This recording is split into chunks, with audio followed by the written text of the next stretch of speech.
Well, good morning, everyone. My name is Ed Daly, and I'm with the Patriots Jet Team out of the Byron Airport, and I'll be here today to discuss some of the aspects of the Air Rocket project.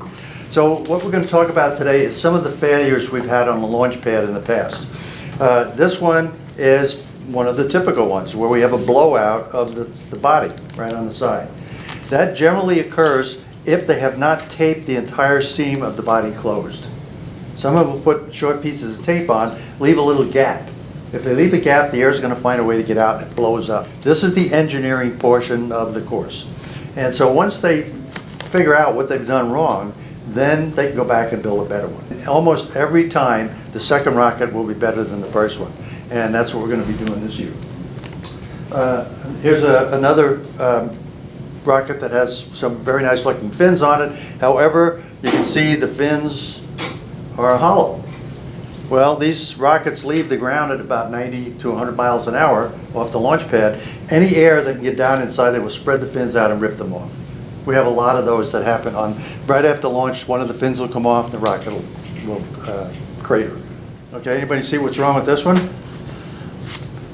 Its nose is crooked. Okay, very hard to do. The hardest part of this build is to make that nose cone perpendicular on the rocket body. It tends to follow its nose, so off the launch pad, it's going to turn in the direction the nose is trying to point it. Another mistake is the way these fins are put on. If you can see the way the fins are put on, they're more like the tail on an airplane.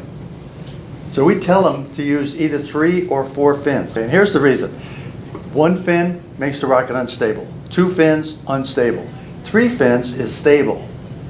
4, 5, 6, 10, 20 fins makes it more and more stable. What's the problem with putting a lot of fins on it? Because these are pretty light. Air resistance. Anything that sticks out in the wind is going to produce what we call drag. The air resistance is going to drag on it. So if 3 is stable and 4 is stable, which one's going to produce less drag? 3.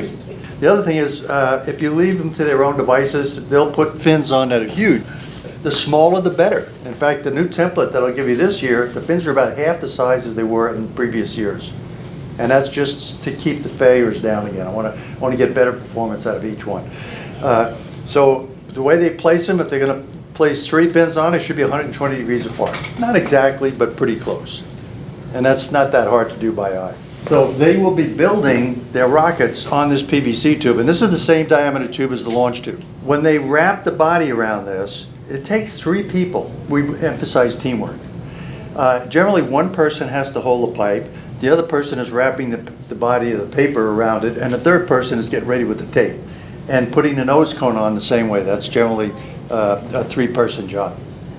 If you want to get perfectly aligned, you have to have somebody looking at it this way to say tip it this way or that way, and you have to have somebody 90 degrees away to say tip it this way or that way. The third person is moving the cone and putting tape on it.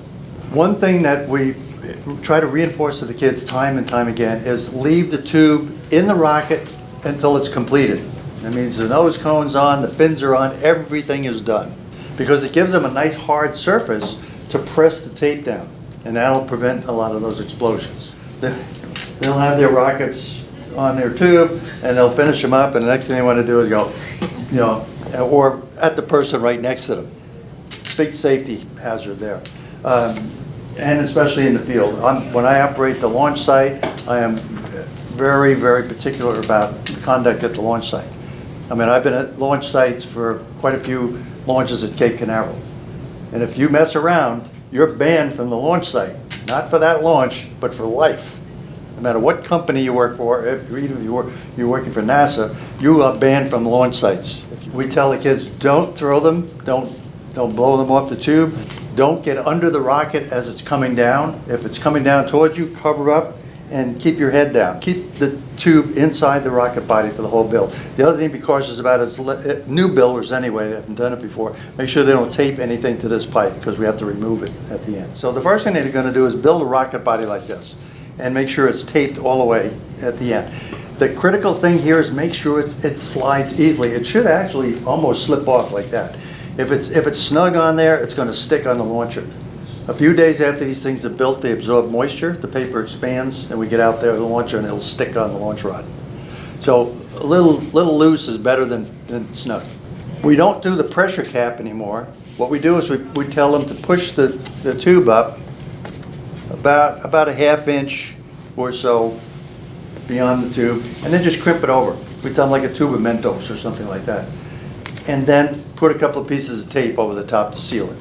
If they don't seal it, the nose cone will fly and the rest of the rocket will stay on the launcher. So we have about 40 pounds of pressure right there.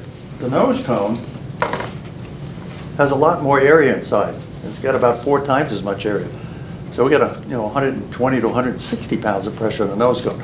So if the air coming up here doesn't hit that stop, it'll blow the nose cone off. Critical part of the fins, make sure they're perpendicular to the line of the body and taped down, especially at the leading edges. And nothing is taped to the tube.